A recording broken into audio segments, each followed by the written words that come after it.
everybody, welcome to another episode of Car Addiction. Today we are gonna talk about my next purchase. Yikes. So if this is your first time in my channel, I'm a huge Nissan enthusiast. I have an R32 Skyline, it's right over there. A couple of 296 twin turbo, there's one there. One in the transmission shop, and another parts camera right there. And I also have an MR2. I don't know why I have it, I still have it, I own it. Let's get over that. If you're 21 years old and younger, stop, watch a cat video. Over here we make financial mistakes. And keeping with the tradition, in last 6 days I bought 2 vehicles. Now, if anybody in your friends and family or extended family is selling something interesting at a really reasonable rate, as in like almost they're giving it away, do not call me, do not send me a message. Call a scrapper, alright? Scrap it. I do not want to know about it because I have a problem. I buy cars for fun and I want to help myself get over the hump. I want to therapy myself, and right now it's not going well. Alright, so today I'm going up north to Barrie. A fellow friend messaged me on Facebook and he said, hey, I have this vehicle. I owned it from day one. It's an 05 Nissan. Yeah, you're gonna see it in a bit. 290,000 kilometers. He's the first owner. He drove it all by himself. He has huge amount of service history. Unfortunately, he parked it in a spot last October, which is almost gonna be a year. It's a year. We're in October. Oh. He made me an offer. It's maybe $50 more than a scrap value offer. And from what he tells me, it sounds interesting. And I have a couple of pictures. You're gonna see it in a bit. And I said, yes, I'll buy it because, you know, I am a Vivid enthusiast. All right, so today I'm gonna go buy a vehicle which has been parked for a year. Of course, it's not gonna work. It's not gonna start. It's not gonna do any of it. So I'm gonna show you the stuff that I'm taking with me, hoping it starts, hoping I can drive it from there to here without any hiccup. Let's see this. First on the menu here, it's my trusty battery booster. See the link up top? I did a review on this. This is one of the best battery booster for the money without breaking your bank. Because it's been sitting for over a year, and even though he said the battery is about a year old, or maybe a little bit more than a year, but it's gonna be dead. We're taking this. Now if this doesn't work, we got the heavy hitter. I actually have it's not brand new, it's used, an extra battery that I had. I charged it, it's fully tapped and ready and good to go. Next on the menu is my trusty Auto. This is one of the best code reader for a DIY home enthusiast you can buy because it does a lot of stuff. I made a review on it, it's up top. Now, the current owner did tell me what's wrong with it, but I'm just taking this because, you know, I want to shoot some videos. I want to see what kind of codes, extra codes that I can get because the vehicle sat for so long. Or if there's anything, I don't know. I just taken it.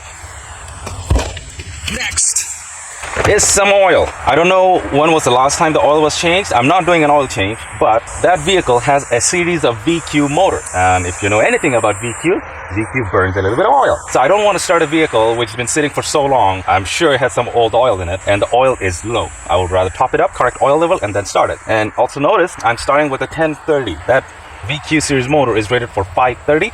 I'm starting with the 1030 because it has so high kilometers, 290,000 kilometers, which is about 180,000 miles. Next on the menu, I have some radiator fluid.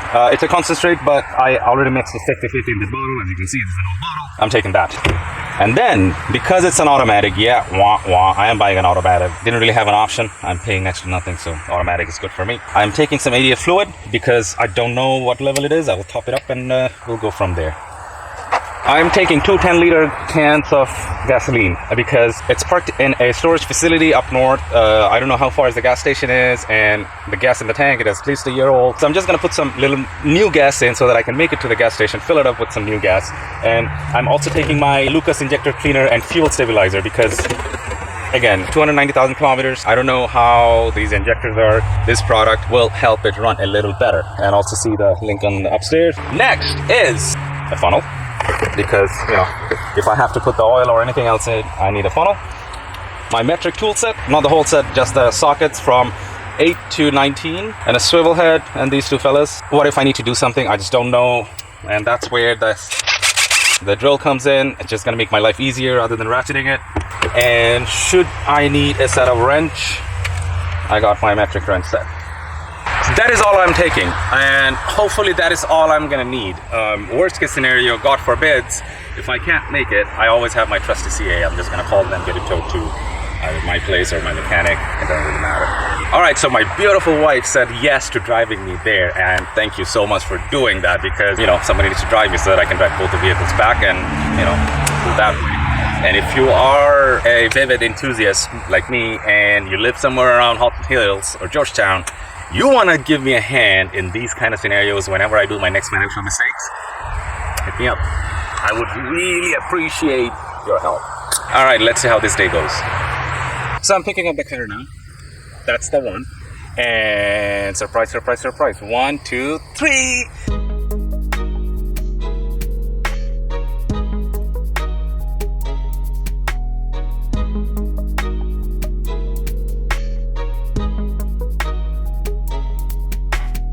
If you are an old viewer of my channel like Jason, you will know I had an 05 Xterra for the longest time, and I have been looking for an Xterra in the back of my head, and I joined a couple of Xterra forums, a Canadian Xterra forum which actually didn't exist when I bought the vehicle, and I paid a glorious $500 for it, 500 Canadian, which is like 350 US.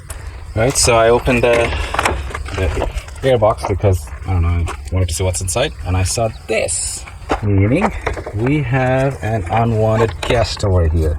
We're just going to clean it up and we'll be moving on. So the issue that we're faced with right now is it's actually my mistake. The battery I bought is for a GM vehicle. I should have bought my other battery, which is for Japanese, because positive here, negative here. It should be the other way around. And we can't even turn it because of this. This can't connect to the other side. So we're just waiting for that. And after that, we should be able to start this. Let's see. Oh, that is good. That is a good noise. So the color of the coolant is good. As we said earlier today, the vehicle has been sitting here for a year. A couple of things I want to check. The power steering reservoir, brake fluid reservoir, I already checked. Engine oil, which looks all right. And the last thing I want to check is the transmission fluid. You definitely don't want to overfill that. You just want to be on the min and max. I think I'm at the max.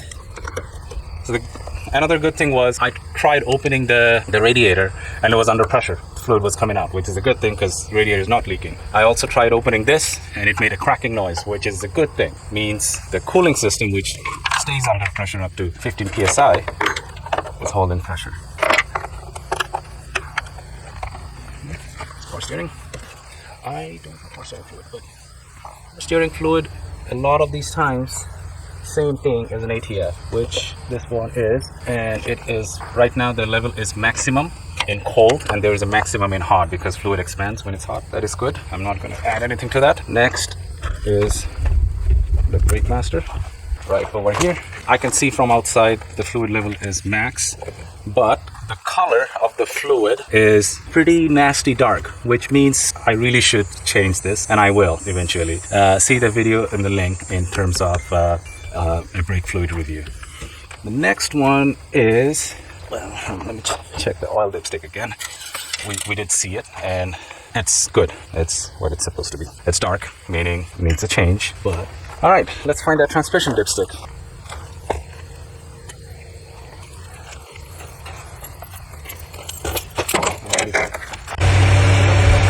It might have freed itself up.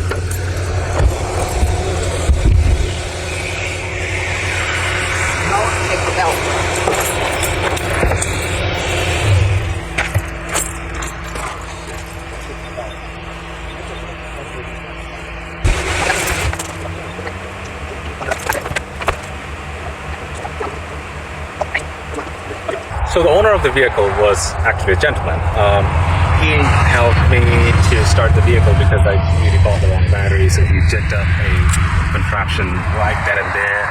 And when we started the truck, what happened was I believe it's the AC compressor, that pulley got seized, so the serpentine belt smoked and it snapped. The car, amazingly, when he started with one crank. I was expecting it to, cough and buckle and all of that stuff. Nothing happened, which was very surprising for me because, when things sit for a long time, things happen. So, unfortunately, I can't drive it home, which is, I'll always factor that in. We're gonna get it towed, and I'm just waiting for a tow truck right now. That's that. In terms of the vehicle itself, he initially told me it was 290,000 kilometers, but it's actually not. It's 270,000 kilometers, which is better. The radiator, he changed the radiator because in these 06 automatic, there was a problem with the radiator. He swapped it out with a very thick radiator, and it was holding pressure in the whole 9 years. That was good. He changed both the leaves, which is another problem in these vehicles because they love to sag after X amount of years. He changed the pinions, the yoke, the ball joints, a bunch of other stuff. Now, he did tell me, he told me this way before. The front driver's side wheel bearing needs changing, and I checked it out. The parts are not that expensive. Because it sat for so long, I'm pretty sure I need pads and rotors. That's that. Did say the AC doesn't work, and of course the bearing seized, so I guess AC doesn't work. I'm gonna look into that because if I want to drive it, daily drive it, I need an AC. The boy's hot, can't handle heat, so I need an AC. We'll sort it out. It's it needs a little bit of love. The suspension looks pretty damn good. The suspension is good, so. Yeah, I'm actually excited. The frame rails, they were never sprayed with oil or anything like that, which in Canada, we always spray the underbody of the vehicle with oil so that it protects itself from the salt and blah, blah, blah. It was never done. And this is 06, so it's a 14-year-old vehicle, and it looks better. It doesn't look new, but it looks better than what I had in my 05 Xterra, so that's a thumbs up in my dictionary. Well, as of right now, I can't really think of much going on with this vehicle. Again, it was $500. I can't pass it on, but $500. It is missing this piece, and he told me that over the phone. Big deal. Totally fine with missing this. Again, it was $500. I can't go wrong. Even if this takes about, I don't know, $2,000 for me to put it on the road. So in total, it will be 2,500 Canadian, which is like 1,800 US, and 270,000 kilometers. It's about 160 or 170,000 miles. It's a good deal. It's a good buy. I think when I put this on the road and I'll be driving it, there's a lot of driving I can get out of this. Anyway, let's see when this tow truck shows up. They told me an hour and a half. It's been an hour and a half. I got bored, so I said, okay, I might as well shoot the rest of the video. The inside of the truck is pretty dirty. I'm not going to show you that. We're just going to do a quick detail that should take care of it. Luckily, there's no rep seat or anything like that. All good in my dictionary. All right, hit the subscribe button and the bell notification. I guess I'm not going to say a build series because I'm not going to build this, but more of a restoration and blah blah blah, how I put this back on the road. And finally, I'll probably get rid of my Hyundai. I'm pretty confident I'll get rid of my Hyundai. Get this mosquito out of my face. I will get rid of my Hyundai and I'll go back to a full Nissan fleet, which is what I'm looking for.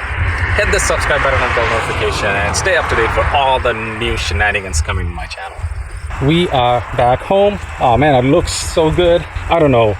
This Xterra, I just had a really good time last time when I bought it, and I wanted to get one. I really did. The interior doesn't look too shabby, and I know Jason is gonna ask, why do I have too much tires? Because I bought a storage full of winter tires. Hopefully I'll be able to flip them and make some money. Alright, stay tuned for whatever is coming next on this vehicle.